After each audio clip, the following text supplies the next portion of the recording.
स्थापकाय च धर्मस्य सर्वधर्मस्वरूपिणे अवतारवरिष्ठाय रामकृष्णाय ते नमः. Namaskar to all of you. Welcome to the study of Sri Ramakrishna, the Great Master. Yesterday, we were studying the portion of the life where we are seeing one of the death of a very close relative of Sri Ramakrishna. And we will see how Ramakrishna takes that up in his life. We had gone to some extent, and we shall continue with the same now.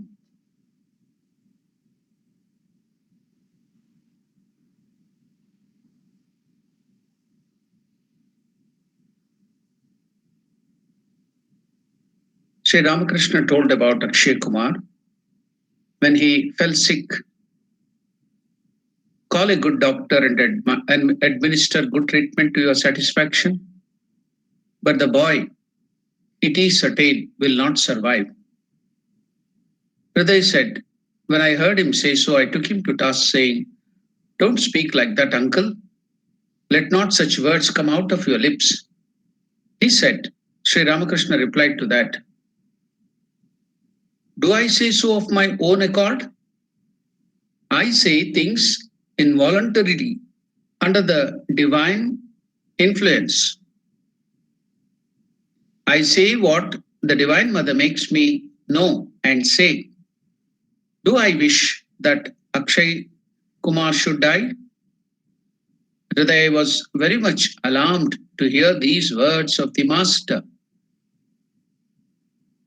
He called a good physician and tried in various ways to cure Akshay. But the disease went on worsening. Akshay suffered for about a month. When his last moment arrived, the master went to his bedside and said, Akshay, say Ganga, Narayana, Om, Rama. Now Ramakrishna, seeing his elder brother's son Akshay Kumar on the verge of death, when his last moment arrived, Sri Ramakrishna went to his bedside and said, Akshay, repeat, say Ganga, Narayana, Om, Rama. So, what can you expect more from the Avatara Purusha himself? Gadadhara Vishnu, Lord Narayana himself, giving the mantra diksha, that too at the time of giving up the body. First of all, he's sharing the same genes and blood and the same gotra of Sri Ramakrishna. To be born there in that family itself is something special. And now, being caressed, made to sit on the lap of Sri Ramakrishna and to be taken care of and trained by Sri Ramakrishna is itself another speciality. And now he was so much intensely into spiritual life. He used to do so much of pranayama, nyasa, meditation, puja with so much of dedication that Sri Ramakrishna himself used to praise him. He was a swapaka, he used to cook himself. So all these things were not very ordinary. And now, during the time of death, Ramakrishna himself went to the bedside and asked him, Akshay, say Ganga, Narayana, Om, Ramakrishna. Do you want a better mantra diksha by the Lord himself, by Gadadhara Vishnu himself, Shiva himself, Durga himself being the Guru? So he's giving the mantra diksha.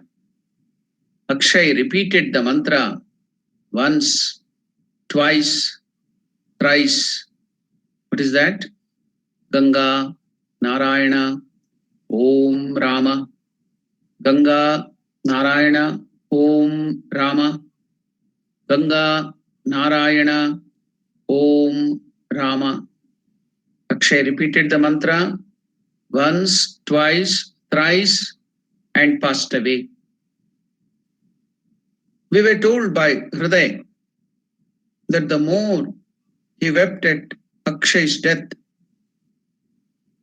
now Hriday was crying profusely because his close relative has passed away. Akshay is such a young boy, just newly married. So Hriday was crying and crying. We were told by Hriday that the more he wept, he is here, our Hriday, at Akshay's death, the more he wept, the more Sri Ramakrishna laughed in ecstasy.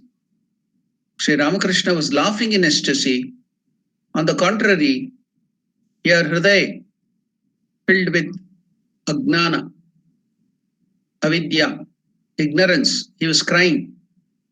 We have seen in Bhagavad Gita, Lord Krishna is telling again and again to Arjuna, why do you weep? Why do you weep? You are a soldier. Even if you think from the angle of highest spirituality, Gnana, there is no death to the soul. It's only to the body. It is just the cloth which you are removing and putting on a new cloth. That is death and birth. Atman is eternal. The fire cannot burn it. The spear or the sword cannot cut it or pierce it. The wind cannot dry it. The water cannot drench it. So that is what Lord Krishna is telling there. So you are of the nature of Atman. But we, immersed in worldliness, thinking that this is the body, we are the body, we get so much attached and so we feel the pain. So you can see Hriday was ignorant, he didn't have that knowledge of Atma Gnana, Atmaikya Gnana, identity with the Brahman or Atman, Paramatman, was crying profusely. But Sri Ramakrishna, who had the immediate knowledge of Atman, but realized the Lord and also had the Atma Gnana and Brahma Gnana come down from that higher state.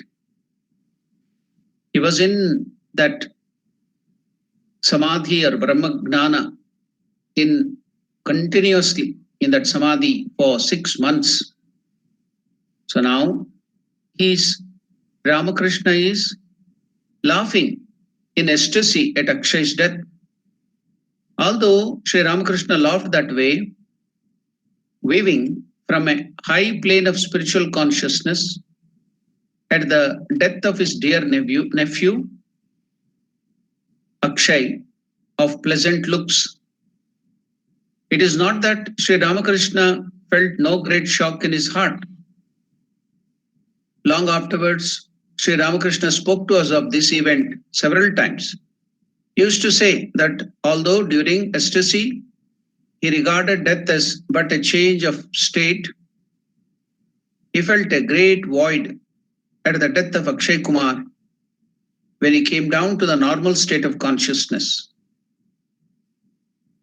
He could never again live in the mansion of the proprietors after Akshay's death, as it was there that he passed away. So when Ramakrishna came down to normal consciousness, he would feel the void and pain. Ramakrishna also wept profusely when his mind came down to the normal consciousness.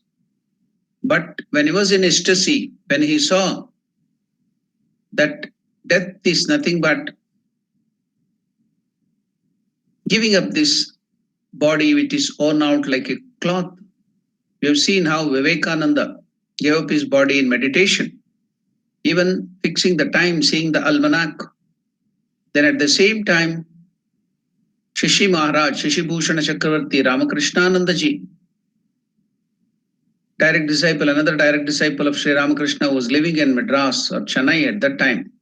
He had the vision of Vivekananda coming and telling Shashi, I have given up my body, I spat away, spitting.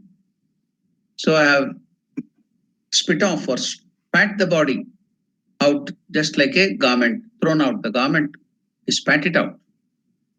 So then after that, Vivekananda disappeared. And very next moment, Ramakrishnananda ji received the telegram that Vivekananda had given up his body in Calcutta, in Belur Math. So now, Rameshwar, the master's second elder brother, was appointed to worship Radha Govinda at Dakshineshwar after Akshay's death. So what happened? What did Sri Ramakrishna see? Why was he laughing when Akshay Kumar gave up the body? Ramakrishna himself describes what he saw when Akshay Kumar was giving up the body. Ramakrishna explains that we all know the sword. The kings and other warriors, they use the sword for fighting, for killing each other. So that sword is kept in its covering. It's called scabbard. So Ramakrishna tells that he saw the soul, the Atman, like the sword kept in the scabbard. The scabbard is our body. So it was unsheathed. The sword was removed out from the scabbard. Likewise, Sri Ramakrishna saw the soul coming out of Akshay Kumar's body and getting liberation. He could see it going to the next stage, coming out of that body, giving out of that, giving that body up. It went to the higher state. So he could see the soul escaping this bondage of body. So when he saw that Atman, the Atmaswarupa of Akshay getting liberated, what will Ramakrishna do? Will he cry? So he was laughing in joy, seeing that Atman being liberated. So now after that, Rameshwar, the master's second elder brother, was appointed to worship Radha Govinda at Dakshineshwar after Akshay Kumar's death. But he could not always be at Dakshineshwar as he was in charge of the whole management of the household in Kamarpukur. He used to place some suitable, reliable person in charge of his duty at Dakshineshwar and occasionally go to his village to stay there. Ramachandra Chattopadhyaya and another person named Dinanath, we were told, officiated for him during his absence. It was during this period that Mathur, accompanied by the master, Sri Ramakrishna, went to his zamindari estate and to the house of his own guru. As I told you, there will be the family gurus there in Bengal and all over India. We have this tradition. There will be the guru, and that guru will be the teacher or guide to that particular, so many families, not only one family, so many families. So he'll be called as family guru. He will be taking up all the any functions which will be happy or unhappy, joyful occasion. He will be asked to come and officiate there and look after all the spiritual needs, all the pujas, havan, all that will be done by, taken care of by that particular guru. So it's called the family guru. Individually getting a guru for your mantra diksha is different. This is called the tradition of family guru. Now the family guru of Sri Ramachandra, Lord Ramachandra, was Vasishtha. We all know that. So Vasishtha was the family guru of Sri Ramachandra. So like that here too, the family guru, Ramakrishna, was taken to the zamindari estate of Mathur Babu and also to the house of the family guru. It was during this period that Mathur, accompanied by Sri Ramakrishna, went to his zamindari estate. He had so many estates at different places, so much of property and land. So one of them was there near the house of his family guru. So Ramakrishna accompanied Mathur to go to that zamindari, his zamindari estate, and to the house of his own family guru. He did then perhaps to relieve the feeling of want produced by Akshay's death in the master's heart. But just as on the one hand, the highly devout Mathur regarded Master as God himself and followed him implicitly in all spiritual matters, so on the other, he looked upon him as but an ignorant child to be protected by him in all worldly matters. Excuse me. During this visit, Sri Ramakrishna was very much moved to see the extremely miserable conditions of men and women in a certain village. He invited them all and made Mathur to give each of them oil sufficient to cool the head. So now you know why they oil the head, because if you oil the whole head and the body, it will cool your system. That is the belief in India. So they oil the head all the times. So to keep your head cool and also to keep the health of the hair properly. So in India, there is also the practice, especially in the winter, whether winter or any time, they also oil the body. So when Swami Vivekananda was asked, what is the use of oiling or putting the oil to your body, rubbing your skin? Then Swami Vivekananda had replied to that question. It is as good as taking 2 or 3 ladles, big spoons which we use while serving. So what will be the effect of you taking 2 or 3 ladles, big spoon? We have the teaspoon, then we have the tablespoon, then bigger than that is the ladle which we use to take sambar or curry and serve. So that is a bigger thing. So what will be the effect of just putting a little oil to your skin regularly is as good as consuming 4 or 5 ladles of ghee. So what will be the effect? That ghee goes to your body, and not only it will increase your fat in your body, but also it goes to different parts. You know that regularly in the skin there is the pores, the hair follicle and the pores will be there at every constant, though there will be that pores in the skin. So through that there will be not only the hair, there will be also gland, oil gland. So all that will be filled up with oil, and it will keep our skin, the whole body moist. So that's why in winter I don't do that, but most of the people wear this moisturizer, put moisturizer to the skins because in winter it gets dried up. So the skin closes up, that sweat will not come out and the gland oil also will not come out. So the skin becomes dry, they apply the extra moisturizer. So in India, the custom was to oil the body once in a week or twice in a week.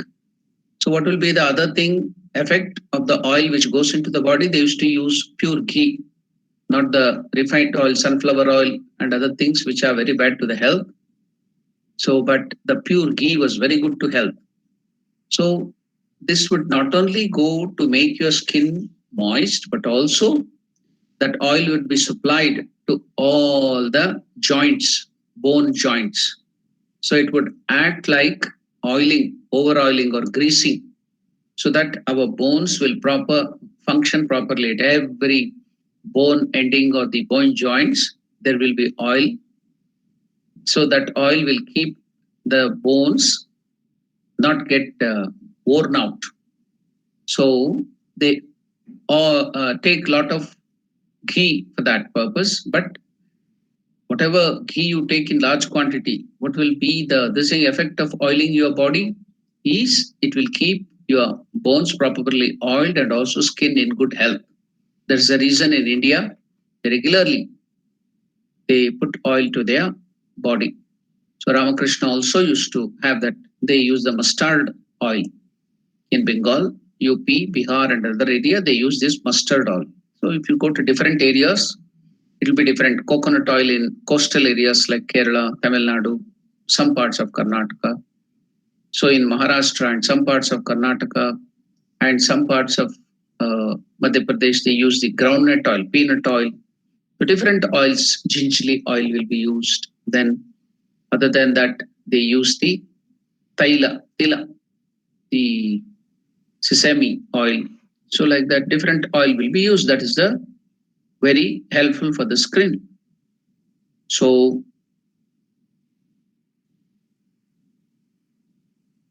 now Sri Ramakrishna, the first thing when he saw those poor people, they are so poor there in the native place or the place of Mathur. They were so poor. The first thing he did was when he called all those villagers, he gave the oil for them to put on their head to cool the system. So that is very good for health. So you can see both times in Devagar, when he went there, when they saw the poor tribals, the low caste people who didn't have food and clothing, no oil to their hair, that was the first thing he did. He gave them oil for the head to cool the system. And then he gave them food, he gave them good cloth. So all that we know. Here too, he invited all those villagers who were very, very poor. He invited them all and made Mathur, each of them oil sufficient to cool the head, a full meal, and a piece of new cloth. Hriday said that this event happened at a place called Kalia Ghat near Rana Ghat. When Mathur, accompanied by him and master, was on a boat trip in Shurni Canal. So this may be the second or third relief work which Sri Ramakrishna himself had started. So that we have the tradition in Ramakrishna Ashrama wherever there is some calamity, wherever there is some flood, earthquake, we immediately rush to that spot. All the sadhus go there, not caring for their own life, and start doing relief work, helping them. As I've told you, I too have gone when I was a brahmachari into Andhra Pradesh, where there was the cyclone 1990 and 1991. There was huge cyclone in Andhra Pradesh, coastal Andhra Pradesh, where the river Krishna enters the sea and other places, Repalli, Bapatla, so other places. I had to go there and do a lot of relief work with all other sadhus. So we had to walk all the animals because of the rain and the water and floods, 170 kilometers per hour, 200 kilometers per hour. The wind was blowing and so much the concrete house roofs were torn off. What about the huts? So people were taken away by the government to the shelters. So a lot of people didn't die. But animals, a lot of animals, most of the animals had died. So if you allow those animals to die there, it will decompose and it will create another epidemic or something like that. So the government had heaped where will they heap? The highest point everywhere it is seawater. Seawater has rushed inside. So they couldn't even grow crop for 1 year because salt water, salination of the fields, so cannot grow. So only next year they could grow. So now all that were lying in that water. So that is the only, everywhere the animals are striven. So the only place where it was a little high in altitude was the roads. So on the roads to 10 kilometers, they had heaped all the body of the animals. The only thing which was nearby was the fodder, the dried grass of the paddy. Then that was heaped up on that. They put some fuel, petrol, and they put the fire. So whole 10 kilometers, it was just the bodies of animals completely heaped up because that was the higher place. And they had put that grass, dried grass on it, and fire was put to burn. So when we had gone there, we had gone with a lorry with all the food materials. After 10 kilometers, there is one village. So we want to go to that with all our food materials to distribute in the lorry. We were all sitting in the lorry. The lorry got stuck up in that pile of animals. It couldn't go. Then that was stopped. So we had to walk with sticks, long sticks. We had to walk on that heap of dead bodies, burning, still burning. It was freshly burning. You could see the smoke coming up, the whole bodies. We had to walk on that so that your legs should not go down in the fire or in that bodies, this thing which was being burnt.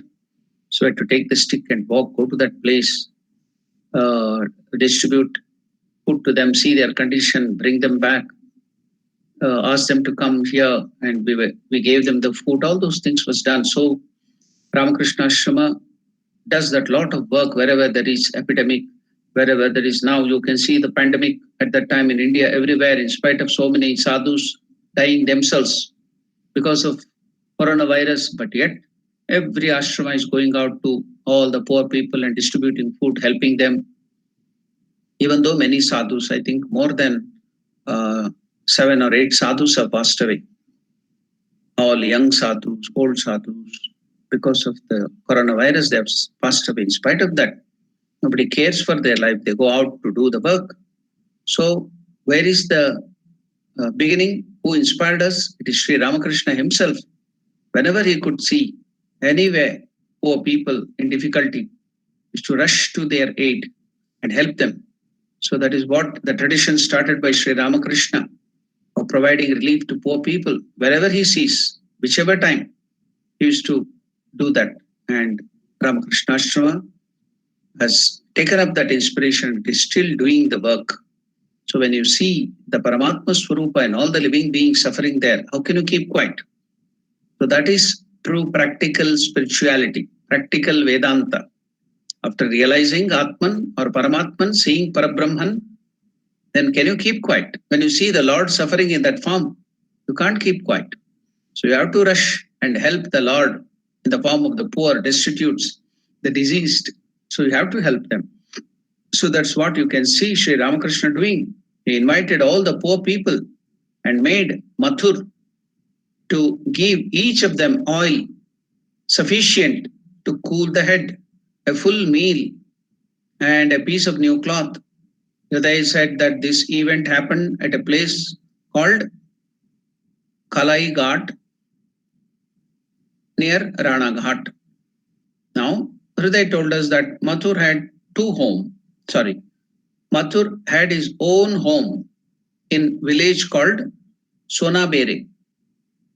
Hriday told us, Shardananda Maharaj is telling that Mathur had his own home in village called Sonabere near Sat Shira.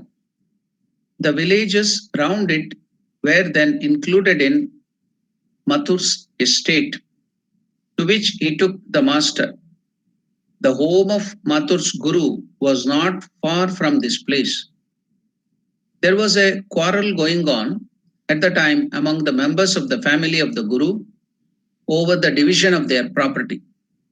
They asked Mathur to intercede as a mediator. The village was called Talamgaro. On their way, Mathur made the master and Hriday ride on his elephant and himself went in a palanquin. Hriday said that while he was going to the village, Mathur asked the master to go in a palanquin as the road was uneven and himself rode his elephant, reaching the village. However, he satisfied the master's curiosity by having him seated on the elephant. So Ramakrishna was made to sit on the elephant and travel there to his place because he was like a king then. And also that place now which we are talking of, Sonabere, at present it is in Bangladesh. So it was first in that undivided India, Akhanda Bharata, but after the British went, they partitioned India into so many pieces. They separated Tibet from India. They separated Bangladesh from India. They separated Punjab, Sindh, Balochistan and made it Pakistan. Then they separated Sri Lanka from India. They separated Afghanistan from India.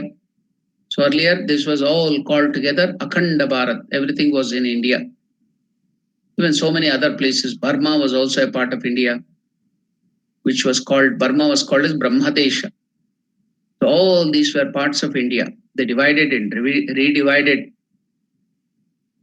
So at that time, where Sri Ramakrishna went, the Sonabere was in Bangladesh, present Bangladesh. Earlier it was in India. So after hearing this, Swamiji, Master Ramakrishna went to Bangladesh or this place Sonabere. We all monks used to make fun. Sri Ramakrishna has made a foreign trip. You've gone to a foreign country too. So that was our making fun at Ramakrishna's visit to Sonabere, telling that Ramakrishna had done a foreign trip too. So Ramakrishna was taken on the elephant. So he rode the elephant of Mathur. Pleased with the loving service of the sons of Mathur's preceptor, the master spent a few weeks there before he returned to Dakshineshwar. Shortly after his return, there happened a remarkable event connected with the master at Kolutola in Kolkata. A Hari Sabha. Hari means Lord Vishnu. Sabha means congregation of the devotees. A meeting where Hari's name was sung used to be in session in the house of Kalinath Datta, otherwise known as Kalinath Dhar. Being invited by the Sabha, that congregation, Sri Ramakrishna went there and in ecstasy sat on the seat reserved in the name and in honor of Sri Chaitanya Mahaprabhu, the great Lord. We have given the reader a detailed description of the incidents elsewhere. Not long afterwards, the master had a desire to visit Navadvipa. What is this Navadvipa speciality? It is the birthplace, Navadvipa is the birthplace of Chaitanya Mahaprabhu. Now we have one small ashrama also there in Navadvipa, and that is the seat of all Chaitanya Mahaprabhu, that Gaudiya Vaishnavism, that the center. You can find so many ashramas started by the inspiration of Chaitanya Mahaprabhu there. One of them, one of the smallest or one of them is of the Krishna consciousness ISKCON. I think they are building, almost they have built, completed a huge structure there, a huge temple for Lord Krishna and Chaitanya Mahaprabhu in that birthplace of Chaitanya Mahaprabhu in Navadvip. So the tower on the temple, I think, is taller than some of the most biggest or the tallest skyscrapers all over the world. So amongst the temple or church or whatever that is, it is having the tallest tower all over the world. So they have built, almost completed 95%. So they are waiting for the inauguration. So that is the place called Navadvip, where their ideal or the main person, the founder of that Gaudiya Vaishnavism, Chaitanya Mahaprabhu, birthplace. So Ramakrishna visited this Navadvipa, the birthplace of Chaitanya Mahaprabhu, also at this time. So not long after, Sri Ramakrishna had a desire to visit Navadvipa, that is the birthplace of Chaitanya Mahaprabhu, and Mathur took him to Kalna, Navadvip, and some other places. We have told the reader elsewhere how he met the perfected devotee Bhagavan Das at Kalna, and what a wonderful vision he had at Navadvip. It was perhaps in 1870 that he went to visit those holy places. He did not feel so deeply inspired while in Navadvip. So any religious places or pilgrimages Sri Ramakrishna would go, he would go to Samadhi and find out the place, the speciality of that place. But when he went to Navadvip, for a long time, he did not feel so deeply inspired while in Navadvip as when passing by the silted up shoals in the bed of the Ganga near that place. Asked by Mathur and others for the reason of it, Sri Ramakrishna said that the old Navadvip, containing the spots of Chaitanya Mahaprabhu's divine sport, had been submerged in the river. So the river flowing there, Ganga, it changes its path many times. When there is floods, it changes its path. So after maybe 30, 40 years or 50 years, due to the flood and other things, the path of the river will be changing. So that place where Chaitanya Mahaprabhu was born and he did his sports, all that place has been submerged by Ganga during the period when Ramakrishna went there. So when they visited that Navadvipa, Ramakrishna couldn't feel that spiritual presence in the place, because that was not the birthplace or the place of sport of Chaitanya Mahaprabhu. So that was the reason why Sri Ramakrishna couldn't get any ecstasy. So, but when he got ecstasy when passing by the silted up shoals in the bed of Ganga near that place. And when Mathur and others asked for the reason of it, Sri Ramakrishna said that the old Navadvip, containing the spots of Chaitanya Mahaprabhu's divine sport, had been submerged in the river. They were situated where the shoals now stood. So, where that heap of shoals of sand, the mud heaped by Ganga, that was the place where Chaitanya Mahaprabhu sported or lived. So, that has been now submerged by Ganga. So, the real old Navadvip is the place where Chaitanya Mahaprabhu was born. So, that was why he had deep ecstasy when he passed by that shoal near the Ganga. While going on the river Ganga, he could feel that. Ramakrishna went into deep samadhi because that was the place where Chaitanya Mahaprabhu was born and he did his sports there. But in the village, original village, he couldn't because that was not the place, birthplace of. That has changed. The river has changed the whole demography there. It will not be out of place to mention here on Hriday's authority an event illustrative of Mathur's selfless devotion, attained as a result of the wholehearted service he had rendered to the master continuously for 14 long years. So, because Mathur was rendering so much of service, devoted service to Sri Ramakrishna for 14 long years. So, what was the change which had come upon Mathur? Once Mathur Babu became bedridden on account of a boil in a joint of his body. Having come to know of Mathur's eagerness to see the master at that time, Hriday told the master of it. But Sri Ramakrishna said, "What is the use of my going? Can I cure his boil?" When Mathur found that the master did not come, he sent messenger after messenger and informed him of his eager desire. After this supplication, Sri Ramakrishna had to yield. Mathur's happiness knew no bounds. When the master came to him, he got up with great difficulty, sat reclining against a bolster, and said, "Baba, father, give me a little dust of your feet." Sri Ramakrishna said, "Of what avail will it be to you to take the dust of my feet? Will it cure your boil?" To which Mathur replied, "Father, am I so mean? Do you think I am so petty minded? Do I want the dust of your feet to cure my boil? Doctors are there for that purpose. I want the dust of your feet in order to cross the sea of world, Bhavasagara. I want the dust of your feet not to cure this small disease, the boil, but to cross the ocean, the sea of world, Bhavasagara."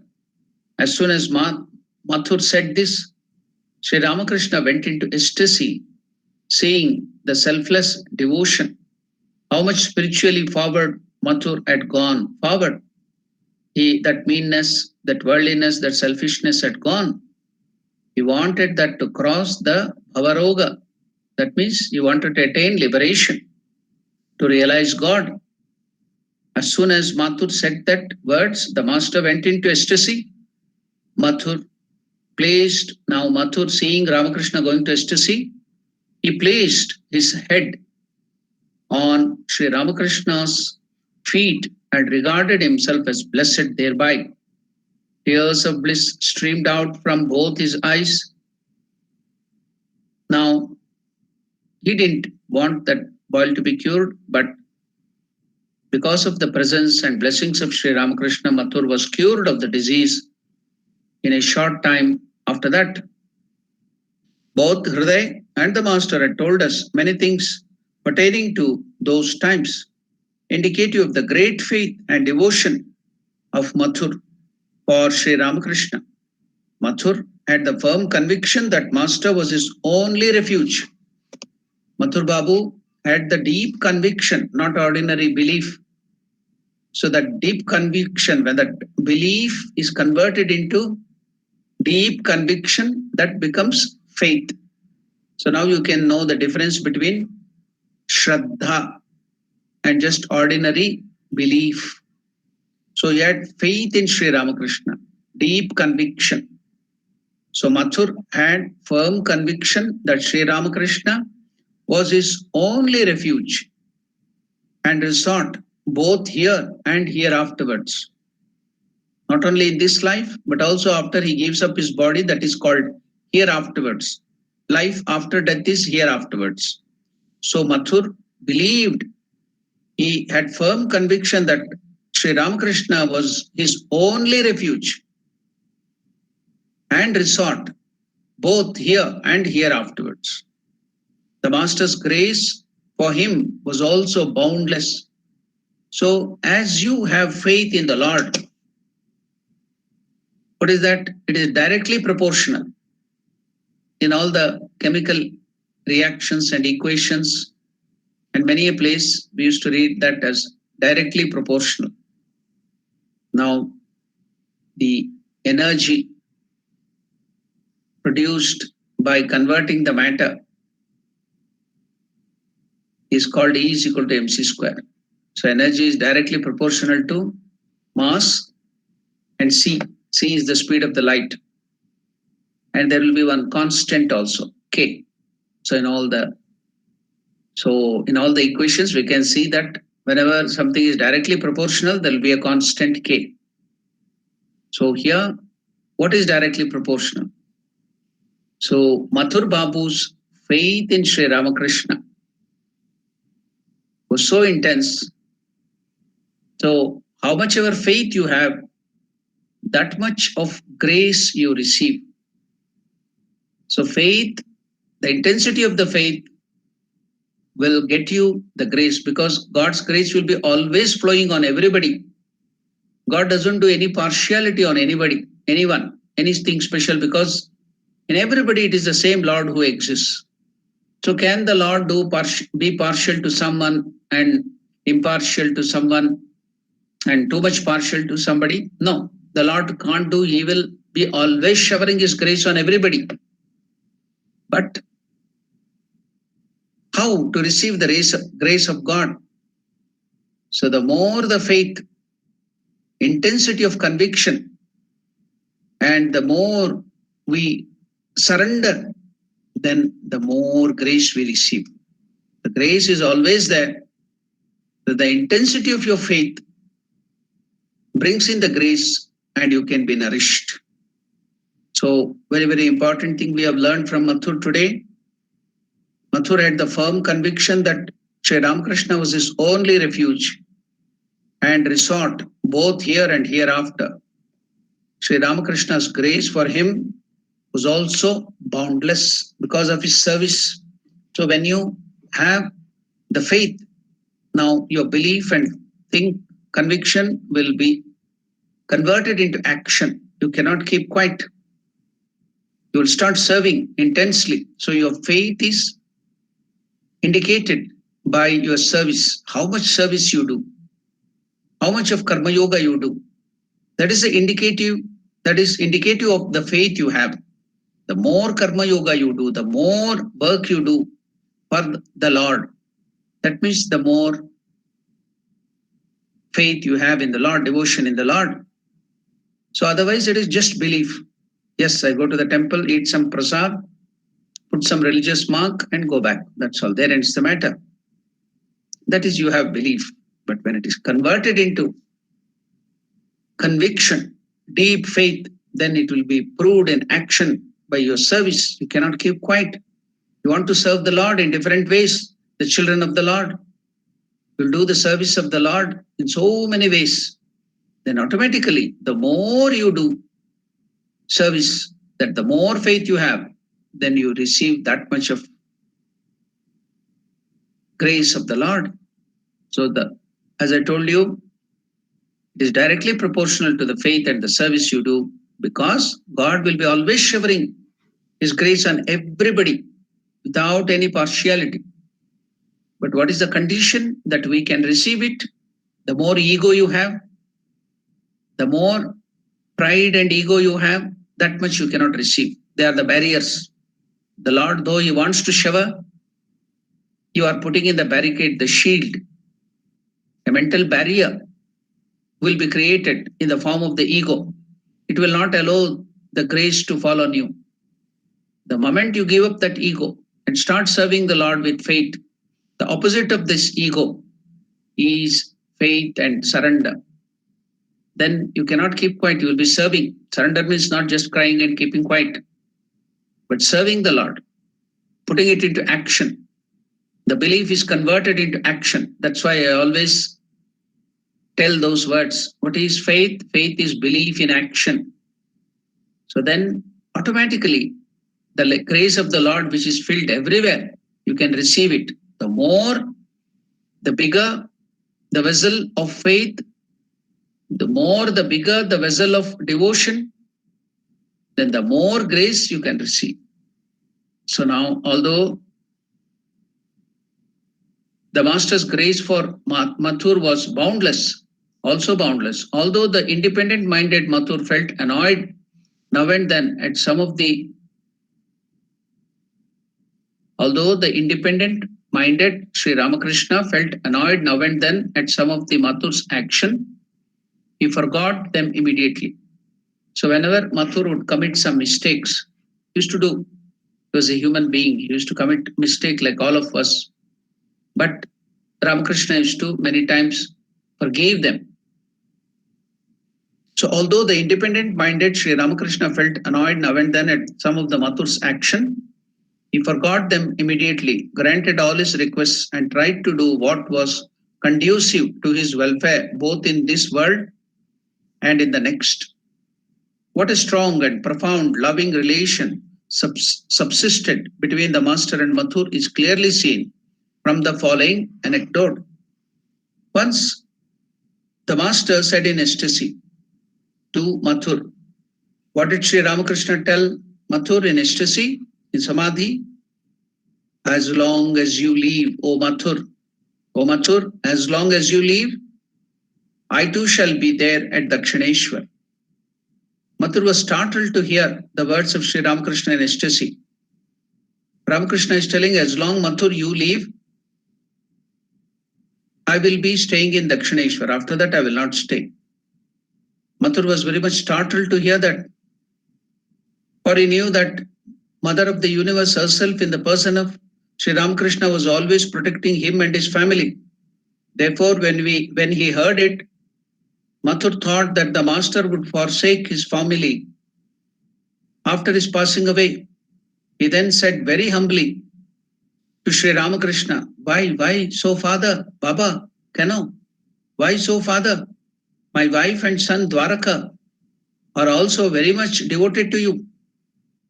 The whole family is devoted to you. My wife is also devoted to you. Dwaraka is also, my son Dwaraka is also very much devoted to you. Saying that Mathur was distressed, Sri Ramakrishna said again in Samadhi, very well, I shall be here in Dakshineshwar as long as your wife and Dwaraka will live. In fact, it actually turned out to be so. Sri Ramakrishna left Dakshineshwar for good shortly after the death of Jagadamba Dasi and Dwarakanath. Jagadamba Dasi died in 1881. The Master was at Dakshineshwar for a little more than 3 years after this event. Jagadamba Dasi died on or about 1st January 1881,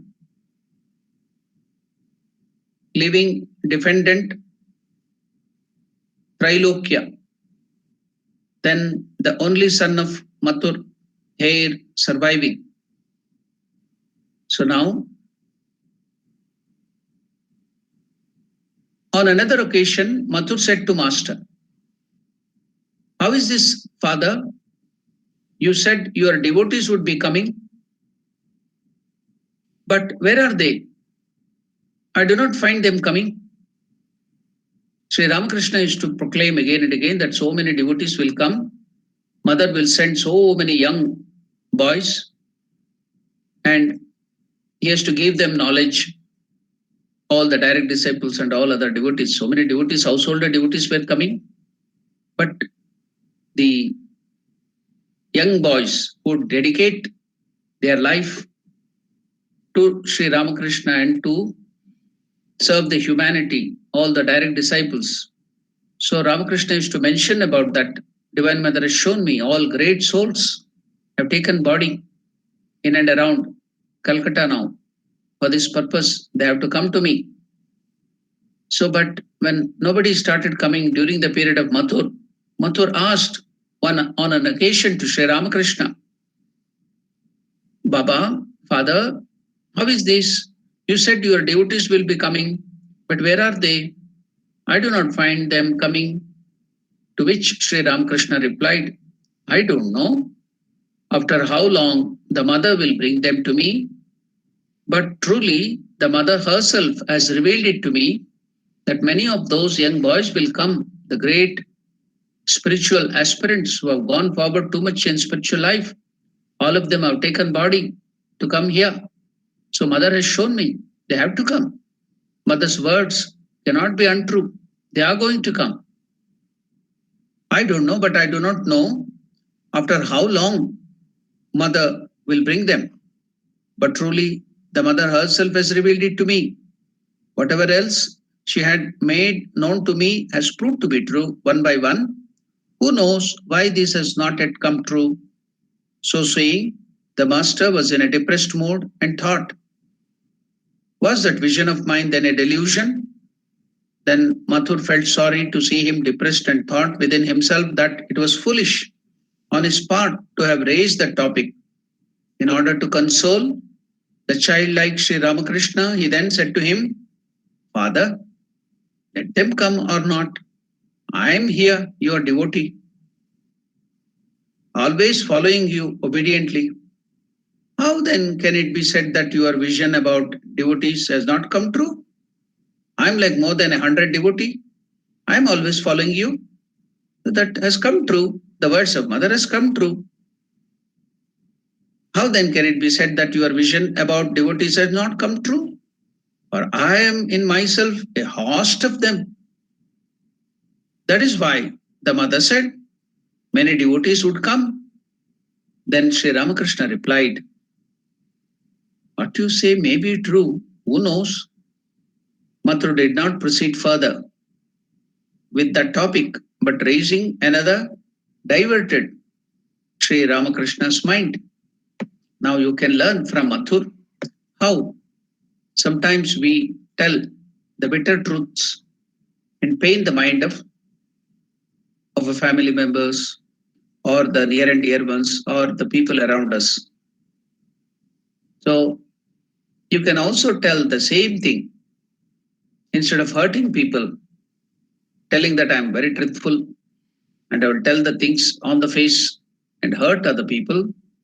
We can tell it in the same truth can be told in a sugar coated way. I'll just give you an example how you can deal with people while telling harsh truth. It should not pain their mind. At the same time, they should know the truth. But we should take care that it should not pain, hurt anybody's mind. Yesterday, I quoted Satyam Bruyat, Priyam Bruyat, Na Bruyat, Satyam Apriyam. The great statement of our scriptures, Satyam Bruyat. You have to tell the truth always. You should be truthful. Priyam Bruyat. But you should be taking care that it should be not hurting, it should be pleasing, it should be soothing. Na Bruyat. You should never tell Satyam Apriyam. So you never tell anybody that truth which is hurting, which will be paining somebody. So not the scriptures are telling that you should tell an untruth, but you can keep quiet. Or you can tell the same truth in a soothing way. Now, I will give you an example. It is told the king had a very good the courtier, minister. His name was, we know that, Birbal or Tenali Ramakrishna. Now, a astrologer who was well versed in astrology, was an expert. So he came to the kingdom. The king was eager to know his future. So he gave that almanac or Janma Kundali to him. He studied everything and he declared the truth, whatever he read according to his astrological calculation. He gave out the truth, telling that, O king, all your near and dear ones, all your relatives will die in front of your eyes. That is what is written. The king, who was eager, now became very angry and upset. He told, one moment you are here, I will now punish you severely. Not only I will be not giving you any remuneration or any gift for your giving me this almanac or telling me about your astrology, you should be happy that you are sent out without punishment. Get lost from here. He got very angry when he declared that all your near and dear ones, all your relatives will pass away in front of your eyes. So the astrologer was dumbfounded. He told, whatever my astrology is telling, I told the truth, and why is the king angry on me? Whatever is there, I have told. Okay, before my head is taken off or before I am killed or punished, let me get away from here. He went. Then after that, he came to know that Birbal was a very good, a Brahmana who was well versed in scriptures and very intelligent. So he went to take help of him, went to his house, told, what a foolish guy you are. Yeah, astrology tells the truth, but can you tell the truth in such a manner that it will hurt the king? You can tell the same truth in a different way. How can it be done? I know my astrology, I have seen. That was what my astrology was telling according to the calculation. All the near and dear ones, all the kith and kin, all the relatives of the king will die in front of his own eyes. That's what I told. I told the truth. Yes, I never told to tell a lie, but you tell the truth. But it can be told in such a way that it will not hurt the king. How to do that? Come, you foolish guy, I will tell you, I'll show you how to be. Not hurting anybody by our truths. Okay? Now, Birbal himself so nicely disguised himself like an astrologer. Then he also disguised this astrologer into different dress. So both of them went to the king in that disguised manner. The king couldn't identify both the minister Birbal and that astrologer who had come few months back. So when he came to know that the disguised minister, his own minister Birbal, in the guise of that astrologer came, he wanted to know again his future. Then he gave him permission to read out that astrological calculation. And he calculated, he did all those things. He knew all the things truth by this astrologer. He told, O king, it's written in the astrology, in your almanac, that you will be the longest person living in your family. You will live so long, you will have so much of long life that none of you in your family can supersede that. You will be overtaking everybody. You will be the longest living person in your family. Oh, the king was so happy. Then he gave so much of gifts and sent the astrologer. Then they came back. Then he told the astrologer, now did you come to know? The same truth. Was it anything wrong? Did I tell a lie? No. But the same truth was put in such a nice way that the king was pleased. It was not hurting. It's the same thing. There's a saying in India we always tell, it is not the son-in-law, but the husband of the daughter. Same thing. He will not tell only the word son-in-law, but he will be telling he's the husband of the daughter. Is it anything? Is it a lie? No. Likewise here, very important thing is tell things. Tell the truth always. Be truthful. Never tell an untruth. But important thing is it should not be hurting anybody. It should not be paining anybody. So that is very, very important. That is taught by Mathur, the way he was treating Sri Ramakrishna like a child. So now when Sri Ramakrishna was thinking, has then mother told untruth? Ramakrishna so saying, Master was in a depressed mood. Was the vision of mind then a delusion? Then Mathur became very intelligent. He felt sorry to see Sri Ramakrishna in that condition like a child, and thought within himself that it was foolish on his part to have raised the topic in order to console the childlike master. He then said to him, Father, Baba, let them come or not. I am here, your devotee, always following you obediently. How then can it be that your vision about devotees has not come true? For I am in myself a host of them. I am equal to hundreds of devotees. That is why the mother said, I have shown you the vision that many devotees would come, to which we console our children, isn't it? It is just like that. To which Sri Ramakrishna replied, what you say may be true. Who knows? Mathur did not proceed further with that topic, but raising another diverted the master's mind.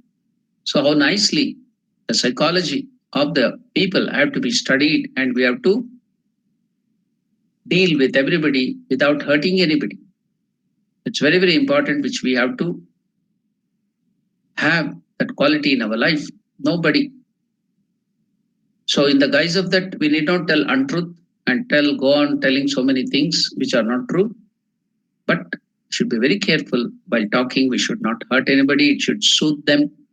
It should be sweet. So now we have told the reader in the third part entitled as a spiritual teacher, how great changes were produced in Mathur's idea. How great changes came over Mathur idea by keeping constant company with the master. That is the effect of satsanga. When you are in the company of the holy and great people, automatically, without your any effort, your whole character, personality changes for good. You will improve. You will not know how the changes happen.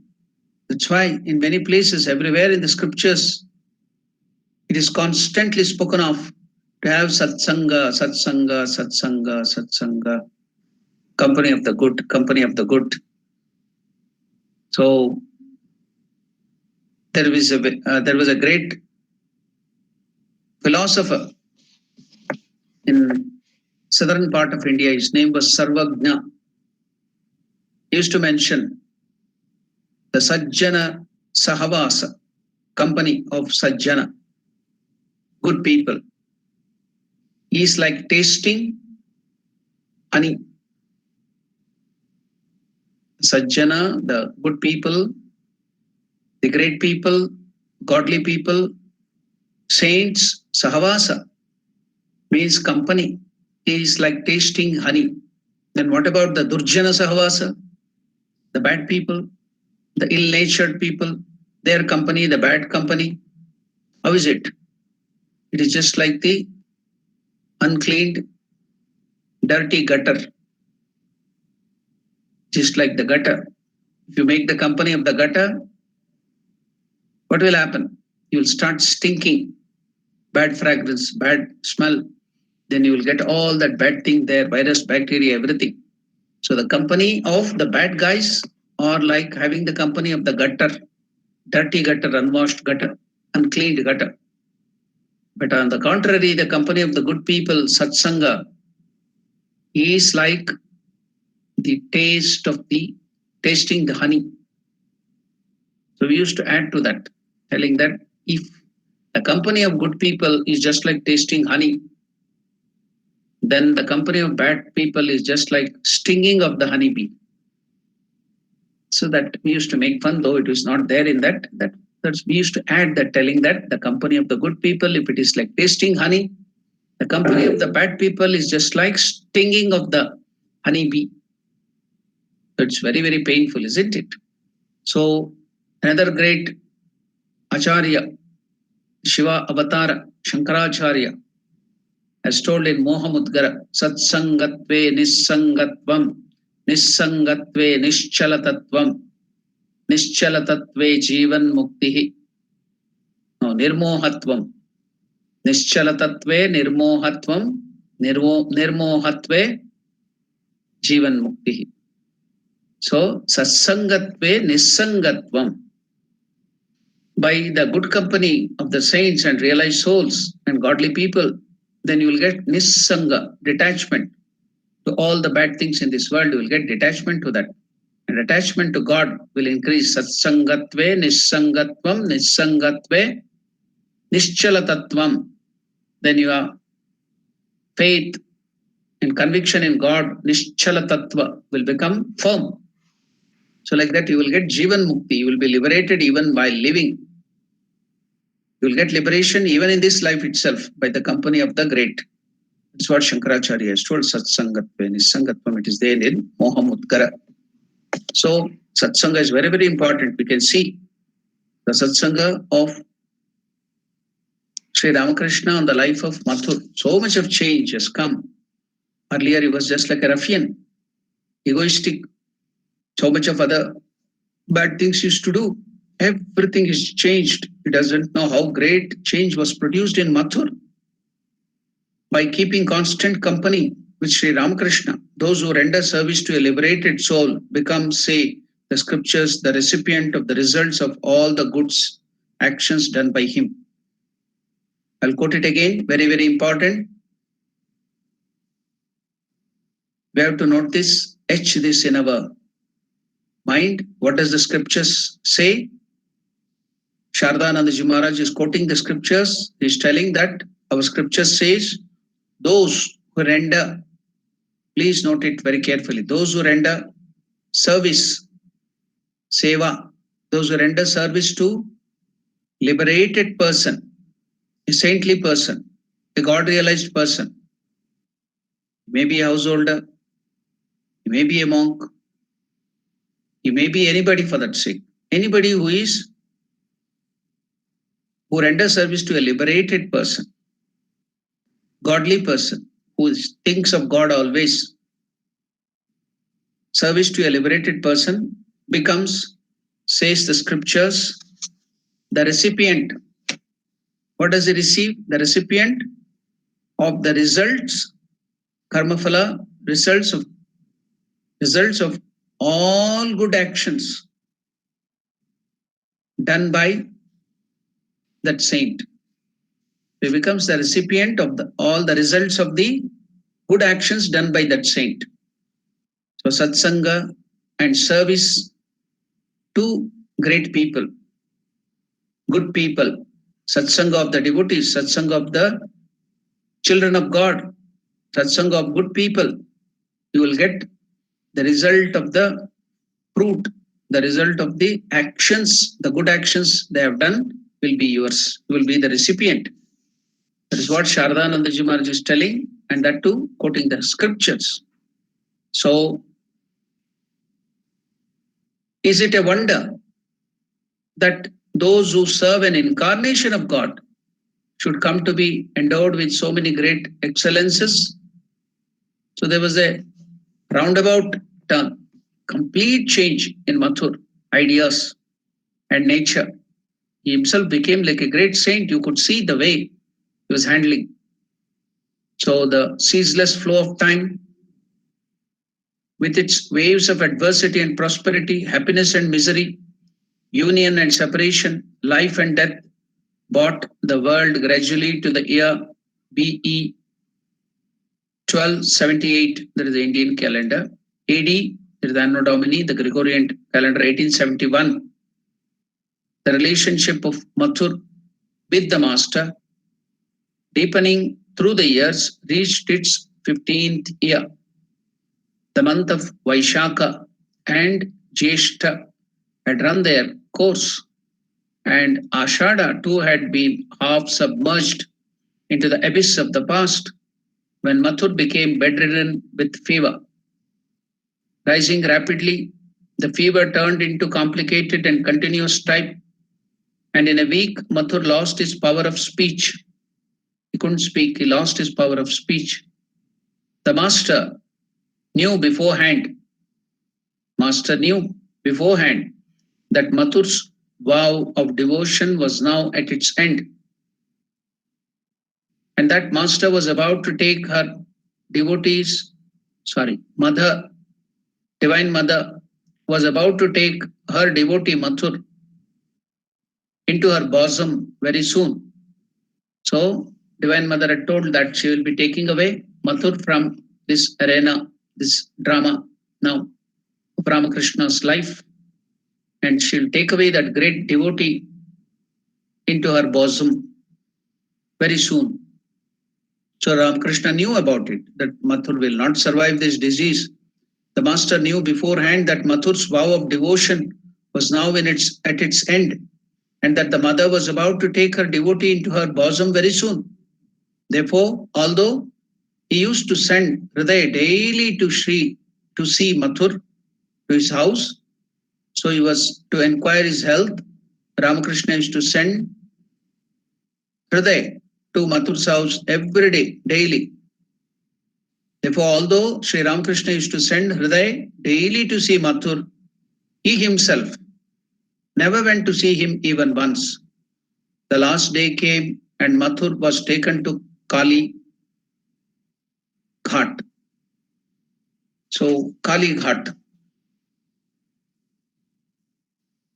Last day came and Mathur was taken to Kali Ghat. Kali Ghat is a place where Divine Mother Kali, it is very popular. You know that it is in Kolkata. So there are 51 Shakti Pitas. Kali Ghat is one of them. What are these Shakti Pitas? Now, in her incarnation as Parvati or Kali, she became the daughter of Parvata Rajakumara, the king of the Himalayas. And then she went to the ascetic Shiva, who was in Tapasya, served him. By that pleasing service, Lord Shiva took Mother Parvati as the wife, his consort. So she was born as Parvati. Before that, before being born as the daughter of Parvata Rajakumara, Himavan, she in her earlier incarnation was the daughter of Daksha.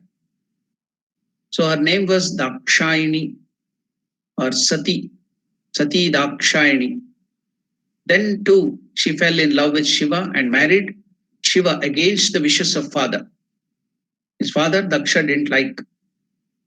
So though uninvited, when living in Kailasa with Shiva, Sati Dakshayani wanted to go to the big yagna, Daksha Yagna, which was conducted by the father. All her sisters will have come.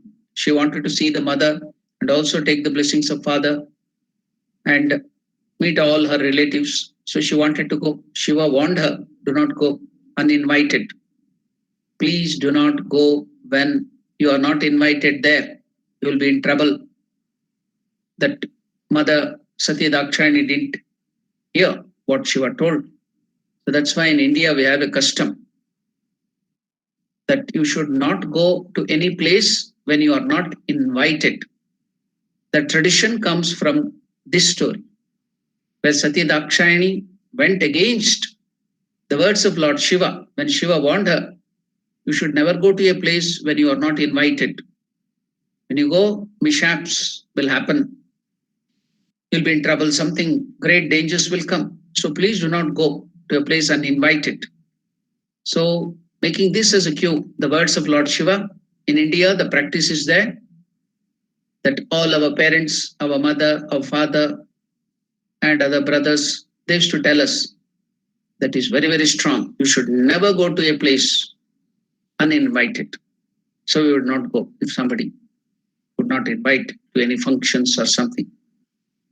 So, but here, Divine Mother, that is Sati Dakshayani, went to, because she is my father. So I want to go see my sisters and brother. So she went there. So now all that anger on Lord Shiva, he didn't like Shiva, Daksha. So he started putting all his anger on the daughter. How much ever he scolded the daughter, she was not perturbed because he's my father. But when Daksha, the father, started insulting the husband, Shiva, she couldn't withstand. She became very upset and she gave up her body in yoga. She couldn't withstand the insult of her husband. She was so much devoted, Pativrata. That's why anybody who is very much devoted to the husband. That's called Pativrata. She gets the name Sati. He is very much, very devoted to husband, Sati, Dakshayani. So she just gave up her body in yoga. She couldn't withstand the insult to her husband Shiva. Then after that, we know. Do you know where that took place? Now in Nepal, Kathmandu is the birthplace of Mother Parvati. So there they worship Kumari all around the year in a palace called Haiti Palace. So that is the birthplace of Parvati. The kings who were ruling there, where that family is also still there. Earlier they were ruling the whole of Nepal. Now it is taken over by the communists or the other ministers and the other politicians. But earlier it was ruled by the king. So that family, Himavan's family, is still there. And there, the palace where Mother Parvati was born also is still there. So Shiva lives in Kailasa. It is now in Tibet. Kailas Manasa Sarovar, where Shiva, the living place of Lord Shiva, is Kailasa. That Kailasa Parvata is in Tibet now, present Tibet. As I told you earlier, it was Akhanda Bharat, the whole of India. Now British divided it and the Chinese came and conquered it. It is in the hand of Chinese. Whatever the will of the Lord. Maybe Shiva wants to stay in China. Let him stay. That is his will, sweet will. Now, here, the Daksha Yagna, the place where house of Daksha was in present Haridwar. If you go to Haridwar, now from Delhi, it is very nearby Haridwar. It's the starting place of the Himalayas, Himalayan mountain. Very cold. It's almost in Himalayas. So in Haridwar, one portion is called Kankhal. That is the place where we have our ashram. Ramakrishna Ashrama, big hospital and ashrama is there in Kankhal, in Haridwar.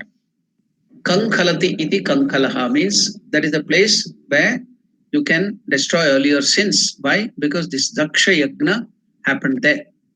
So the Daksha performed that Yagna in that place. That's why it has got the name Kankala. So there is also a Daksha Yagna Mandir where that Yagna took place, the Havan took place, where Mother Dakshayani had gone and she gave up her body. Then Shiva came there, destroyed all that Yagna and took the body of her wife, Sati Dakshayani, on his shoulder, went on roaming the world in a sad, melancholy mood. So the Devatas saw, if Shiva is roaming about like that with that body, the whole world will collapse. The whole universe will shatter. So they pleaded Vishnu to help. Then Vishnu went from behind. He left the disc, the chakra, Sudarshana chakra, and asked it to cut without the knowledge of Shiva the body of Mother Parvati into pieces. Slowly, small bits, pieces, not Parvati, sorry, it is Dakshayani, Sati Dakshayani. So the Sudarshana chakra went on cutting it into smaller pieces. Shiva was simply roaming with that body. So when it was cut into smaller pieces, it became 51 pieces and fell at different parts of India. Some 5 or other places are there in now present Bangladesh. One is in Pakistan, Hinglaj, and in different parts of India. And in South India, you have this place, Kanchi Kamakshi. So in Kanchi Kamakshi, the backbone of Dakshayani fell. So Kanchi Kamakshi is that temple in Tamil Nadu. Then if you come to Kolhapur, Mahalakshmi temple, there Karavira Kshetra, third eye of Divine Mother fell. So like the different portion, different parts of that Sati Dakshayani fell at different parts of India. So they are considered as very sacred pilgrimage sites.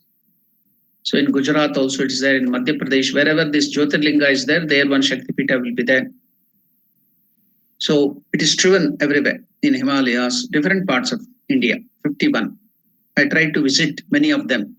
Maybe I have succeeded in visiting some 30 or 40 Shaktipitas. So in Dantewada, in Madhya Pradesh, now it is come to Chhattisgarh, I think. Earlier it was in Madhya Pradesh. So in Dantewada, the teeth of mother had fallen. So Dantewada. So I've gone to that. It is in the midst of a very dense forest where it is full of this terrorist called Naxalites. So I had gone to that place too. I visited that. So many places I've visited. Maybe I could cover only some 30 or so. Still, so many are there to be visited. See, by the will of Divine Mother. But this Kali Ghat, what we are speaking about now in Kolkata, the Kolkata gets the name from this Kali Ghat, Calcutta, because Kali Ghat became Calcutta. The British couldn't pronounce this Kali Ghat, so it became Calcutta. Because of that Kali's temple there. So, what is the speciality that of the temple? Why is it sacred? So sacred.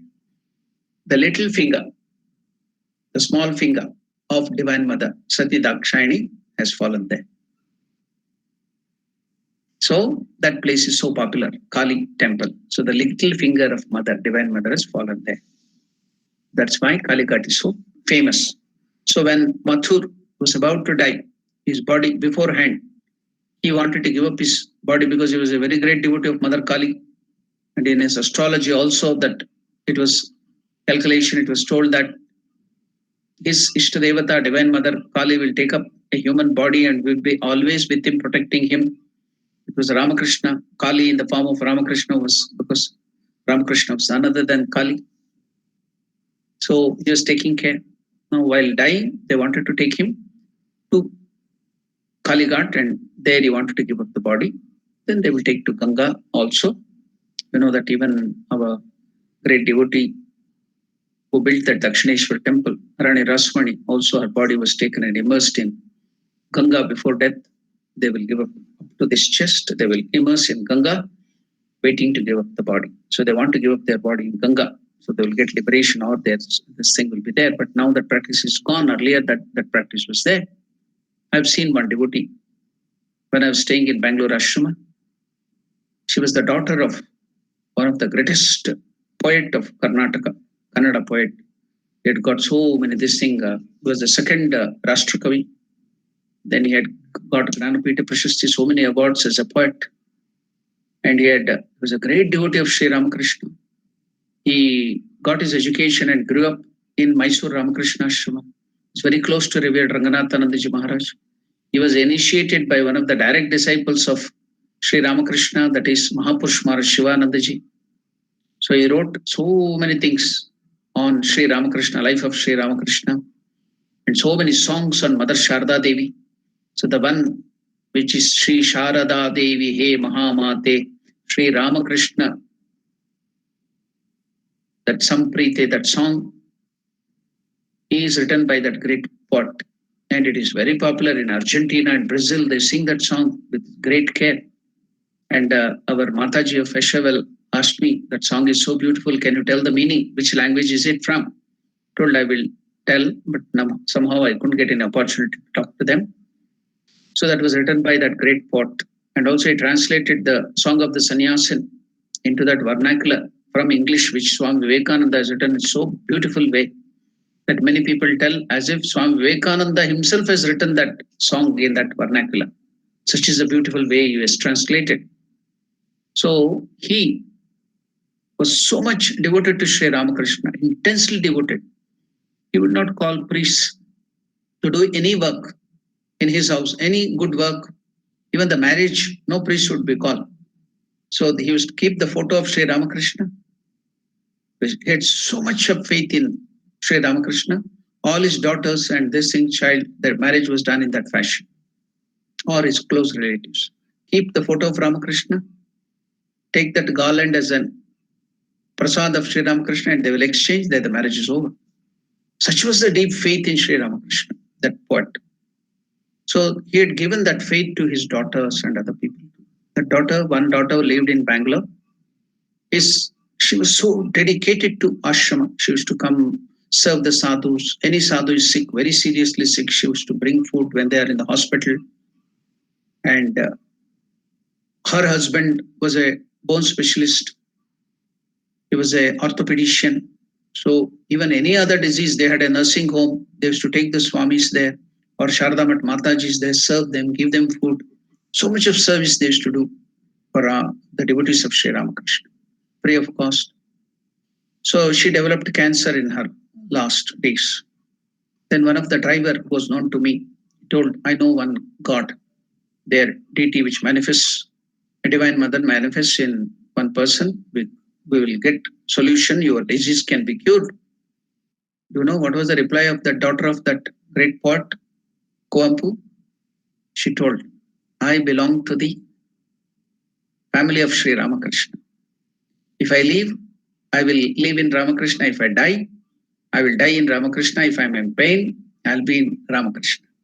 I will never go anywhere else. I don't want this disease to be cured or done anything. Whatever Sri Ramakrishna has given me, it is like prasad. The family was so devoted to Sri Ramakrishna. Faith, intense faith. She told, I will not go anywhere to any other deity, some demigods there and there to cure my disease. Let it be there. If I leave, I will live in the family of Sri Ramakrishna. Farming of Sri, she used the word farming. We are the farmers of Sri Ramakrishna. We will live in the farm of Sri Ramakrishna. We will die in Ramakrishna. That was her faith. So when during the last breath, when she was about to die with all the ventilator, the husband brought her in the ambulance, brought her into the Bangalore Ramakrishna Ashrama gate inside. Nobody was told. We came to know later on. Got through the gate. He removed all the ventilator and other things. And she gave up her body inside the gate of Ramakrishna Ashrama. Then the ambulance was taken out. So that was the faith. Be born and we will die with Ramakrishna. We don't want anything else. That is surrender. That is faith. I've seen with my own eyes how much of faith they had, that family had. It came from her father. So highly devoted to the Lord. What if I die? What if cancer comes? That is nothing. For us, everything is Sri Ramakrishna. If I live, I will live in Ramakrishna. If I die in Ramakrishna. Likewise now, that great devotee has been taken to Kalighat to give up the body there. What will happen? We will see the next class, next Thursday. So until then, we will meditate on the Leela. We will gain the faith of the Lord in the Lord. More faith, more service to the Lord, more is the benefit. Then you will receive the grace of the Lord. That is the only condition. Because our ego will be obstructing the grace of the Lord. God is, there's a saying by Mirabai, God is soul hungry.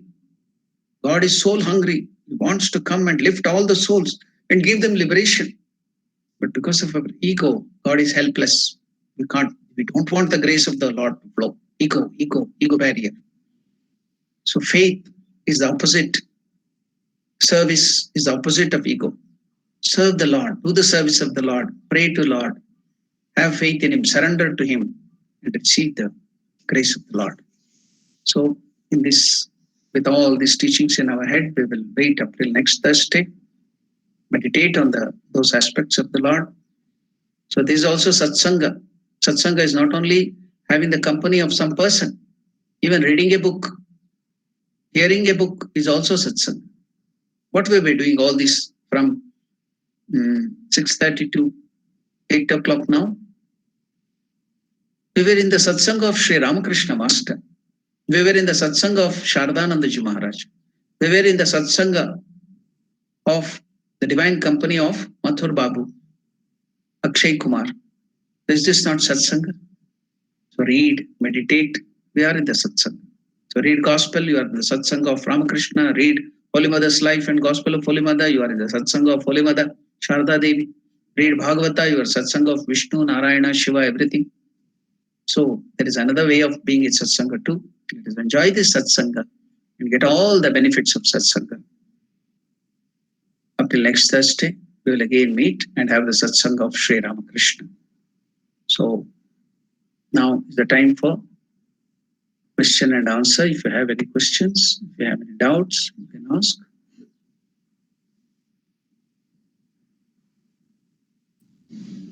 Om Namo Narayana, Swami. Om Namo Narayanaya. Chandrup Chand, please tell.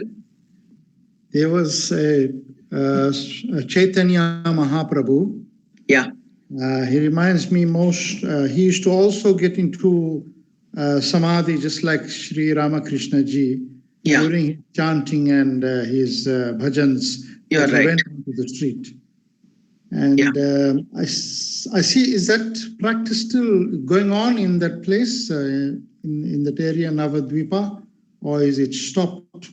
Because I know the ISKCON Swami has taken it to the west. Yeah.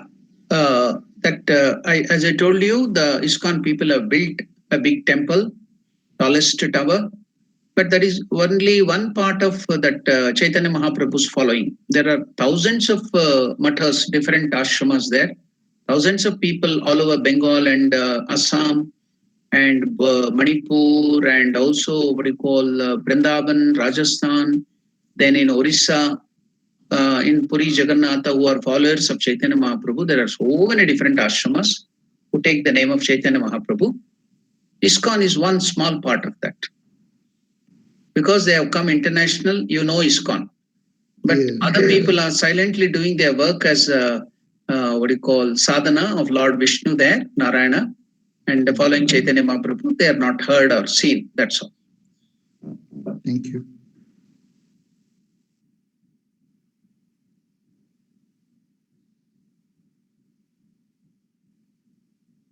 Any other questions? Any other doubts? Pranam Maharaj. Madhu, please tell. Maharaj, this is question regarding Akshay's departure from this world, and Thakur gave him those 4 words, the mantra diksha at the very end. Why was that at the very end? Because he was his relative. He could have been initiated much before. If he was anyway God-oriented, he was doing this sadhana. Why was those 4 words? You said it's a mantra diksha he gave at the very end. No, it was just like that mantra diksha. While he was giving up the life, he wanted to give him that liberation. So the master himself asked him, because he was suffering, he was body conscious at that time because of the suffering. So to remove that body conscious and give up the life in a better way, thinking of the Lord. So he made him conscious of, by those words, repeating that mantra. Ramakrishna very rarely gave mantra diksha to many people, any people. So he made him to be conscious of that Lord at that time instead of the body. And then he saw him getting liberated. Okay, Maharaj. Yeah. Thank you. Yeah. Any other questions? Om Swamiji. Swamiji, please tell. 2 questions, Swamiji. One, when we say 1278 BE, how is that worked out? Pardon. I want to hear it again. I couldn't hear. It was a little slow. Yeah, when we say BE, like we said 1278 BE, how is that worked out before? Oh, that is the Indian calendar. So Indian calendar, different calendars are the way. See now, how is the Gregorian calendar working? It is based on the Jesus Christ's birth. Yes. So if we tell it is 2021 or 2020, means after the Anno Domini. Yes. That is Jesus Christ. So that is the calculation of Gregorian calendar. But Indian calendar, they do it on the basis of the movement of the moon and the sun. So where did it start from? So now Vikramaditya Samvatsara was started during Vikramaditya, somewhere something like some 2000, 4,000, 3,000 years back. And different calendar, Vishuddha Siddhanta was started by in another time. So that time will be taken up and that calculation will be done. Yeah. Okay. And then also, Swamiji, in 40, 45 years back in South Africa, many people were living in very remote areas, in the farms and those kind of things. So they very often, if they got ill or those kind of things, they used to visit little temples where people used to get into trance and those kind of things to get some form of a solution or relief to their ailment or problems. Yeah. How much of is that really a sanctioned thing? Is it true? Is it truth that these things? I know it happened because I've seen it. I've witnessed it. Yeah. But, how is that explained in our term? Yeah. You might have known psychology, and also you know about the medical science. Medical science also has accepted it is not the medicines that given to the patient which will cure the patient. Majority of the time, 99% of the cure happens due to our body itself. Our body itself has the power to cure all the diseases. There are some places where we need the help of external things like medicine.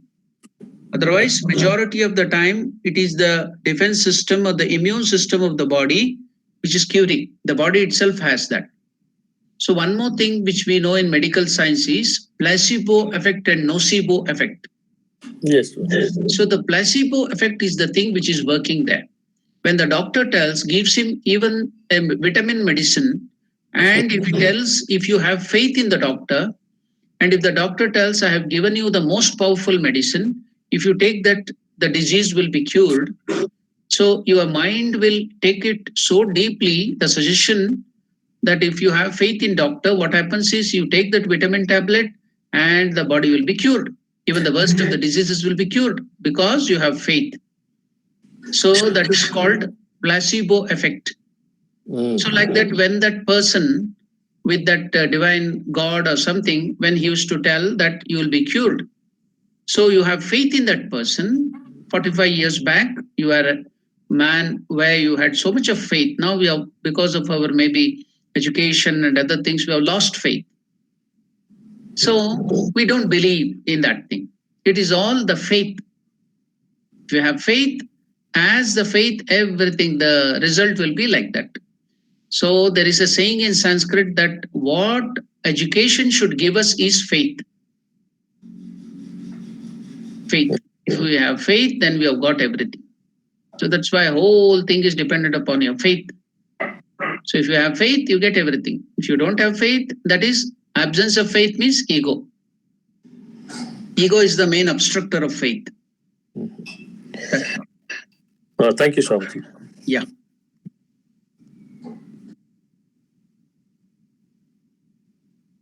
Any other questions or doubts? Okay, then we can close our session if you don't have any questions with the prayer.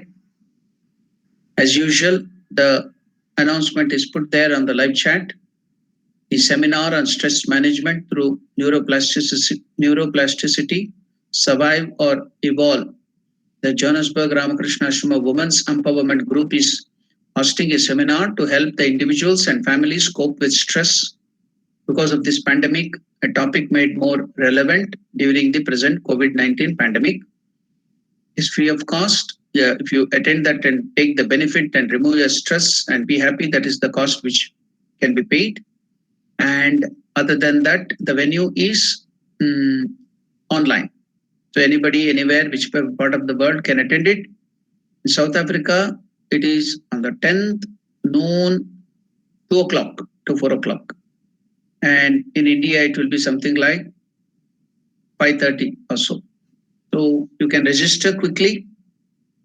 The link is given there. If you just press that link, when the live chat, if you press, you will be registering yourself and you can participate in the program who are interested. So thank you. Namaste to all of you. We will now close the session by the prayer. Om Priyatam Pundari Kakshaha Sarvayagneshwaro Harihi Tasmin Tushte Jagat Tushtam Prenite Prenitam Jagat Harihi Om Tat Sat Shri Ramakrishna Arpanamastu.